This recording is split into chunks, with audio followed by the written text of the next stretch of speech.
అదేంటో నాకు మాత్రమే ఎందుకిలా జరుగుతుంది? ఇలా మీరెప్పుడైనా ఫీలయ్యారా? ఈ రోజు నాకనిపిచ్చింది guys. Welcome to my mini vlog. A day in my life అయితే చూసేయండి. ఈ రోజు కూడా మేము వర్క్ పని మీద నర్సాపేటయితే వెళ్ళాము. ఈసారి వెళ్తున్నప్పుడు మా మిన్నీని కూడా తీసుకొని వెళ్ళాము. ఎందుకంటే వెళ్ళిన ప్రతిసారి వీడిదొక టెన్షన్. ఇంట్లో ఏం జేస్తున్నాడా? ఎలా ఉన్నాడా? అని చెప్పి. ఇదంతా ఎందుకులే అని వాడిని గూడా యేసుకెళ్ళాము. వెళ్తున్నప్పుడే వాడికి కావాల్సినవి కొన్ని కొనుక్కొనయితే వెళ్ళామన్నమాట. ఇంక మా వర్క్ కంప్లీట్ చేసుకొని ఆఫ్టర్‌నూన్‌కే రిటర్న్ అయ్యాము. డిసప్పాయింట్‌మెంట్ ఏంటి అంటే వెళ్ళిన పని అవ్వలేదు. మన లైఫ్‌లో ఎప్పుడు ఎలా ఏం జరగాలనేది ఆల్రెడీ రాసిపెట్టే ఉంటుంది. కానీ మనకున్న ఆత్రానికి ఏదో ఒకటి ట్రై చేస్తూ ఉంటామన్నమాట. కొంచెం అది అటు ఇటు అయిందా, నేనింతే, నా లైఫ్ ఇంతే, ఏమి మారదని చెప్పి ఓవర్ థింకింగ్ చేసుకొని ఫీల్ అవుతూ ఉంటాము. ఒకప్పుడు నేను కూడా అలానే ఉన్నాను. బట్ ఇప్పుడు పిచ్చ లైట్ ఉన్నాను.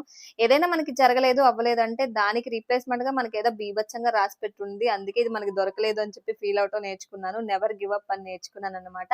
కానీ నేనెందుకు ఫీల్ అయ్యానంటే నా టైము, ఎనర్జీ, జర్నీ అంతా వేస్ట్ అయిపోయింది. నా ఎఫర్ట్స్ వేస్ట్ అయిపోయిందని చెప్పి కొంచెం ఫీల్ అయ్యాను. ఇంకా ఈవినింగ్ అయితే గుణ బయటికి తీసుకెళ్ళాడు. కొంచెం మైండ్ చేంజ్ అవుతుంది, రిలాక్స్ అవుతుంది అని చెప్పి.